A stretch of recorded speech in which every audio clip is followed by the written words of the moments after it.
Hello and welcome back to Rebellious Menstruation. Today we're looking at preventing slippage with cloth pads. While we've discussed and looked at ways to prevent this previously and debunked some dodgy advice like buying extra tight underwear, to be sure you should throw out your dodgy elastic broken ones and you should have normally fitted everyday ones, but there are still several considerations to prevent slippage. As there are several reasons for slippage, one of these is the fabric interaction between the pad backer and the gusset of the underwear. Too big or too small a width, like 2.5 inches, 1.5 inches or 3.5 inches, will create issues. So when we talk about the gusset of the underwear, we're talking about how this bit here, so how this bit here fits when it's closed in your underwear. So this should be, if your underwear gusset is actually smaller than this clip, you're going to have the pad going around this gusset bit. So this, your gusset of your underwear needs to be at least this size or bigger for this to be able to grip onto it more appropriately. Make sure you check out the styles of certain makers and or tailor buy the right style of cloth pad for your underwear, like buying G-string liners or pads for G-strings. The other common issue is that the pad will go forward. So another common issue with pads is that it will go forward or backwards in your underwear. PUL or laminated cotton pads will slip around on most fabric used in underwear. So it's kind of irrelevant the fabric that you use if you have PUL backed underwear. So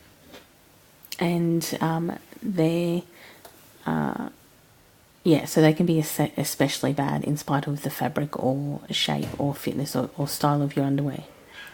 Lacy edged fabric in the gusset area is also not going to be of assistance and not going to be useful when wearing cloth pads. When pads are of a completely straight design, which I don't particularly have a particularly perfectly straight one here, but as you can see, this one, it has a slightly rounded edge and this one has more of a square edge. And this one has more of a flare. So while this one's rounded and this one's rounded, this one has more of a flare than this one. And you can get ones with bigger flares. As you can see with these two, this is the same type of design. This one's just wider. These two, by the way, are made by Erin Sweet Sew, and this one are made by Go With Your Flow.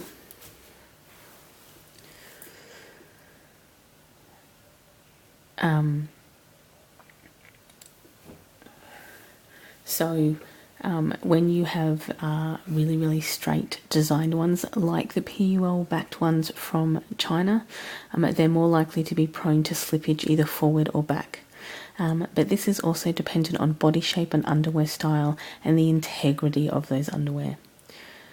Ways to resolve this issue is to get flared or shape pads, as they can provide more surface area and contact with the underwear. And unless severe bunching happens, they won't necessarily curl up beneath or between your legs. I have mentioned this in many videos before, but this is why these ones are all out. I love corduroy backed underwear. These are all corduroy backed. And again, the pink ones are from Erin Sweet Sew, and these two are from Go With Your Flow.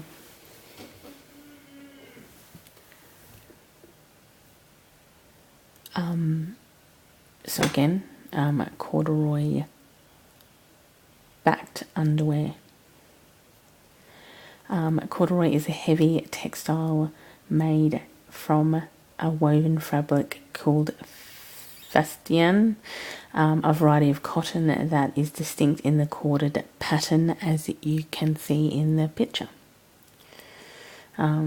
It was infamous in the 70s and is often correlated with or used as an alternative to denim, as it was used in jackets, jeans and trousers.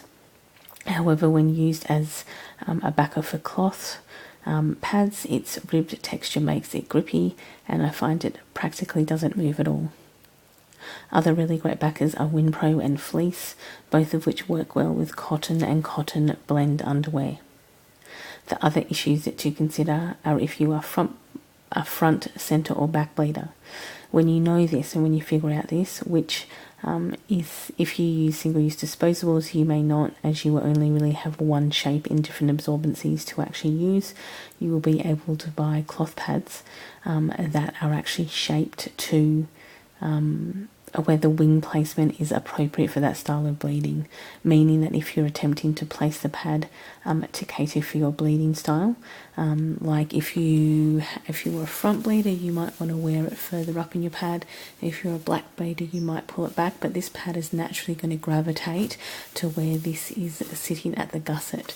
But you can get pads where this is here and this will be most of the pad, so you can have that as a front bleeder or as a black bleeder section. So it's much easier to actually cater where these will sit in your gusset and have most of the pad at the front or most of the pad at the back if you're a front or a back bleeder. I have these to style because I'm a centre bleeder. If you move, so yeah, it will move back to the wing style, so it is better to buy the right style for yourself. I have noticed that Hannah Pads has an extra grip on their panty liner, small, medium and long liner pads, which essentially amounts to silicone dots and flower patterns on the laminated cotton backer. Amazon sells double-sided fashion tape strips and specifically mentions in the title keeping your cloth pads in place. There are, of course, comments online stating that people have used safety pins to clip in their cloth pads into their underwear. However, in spite of all of these ingenious ways to clip or keep your cloth pad in place, essentially throw away your period underwear, use properly fitted ones, and find the pads that suit your flow, and find the backer that suits your underwear fabric. Thanks for watching. Enjoy your morning, afternoon or evening, depending on where you are in the day. And I, of course, will see you all next video. Bye.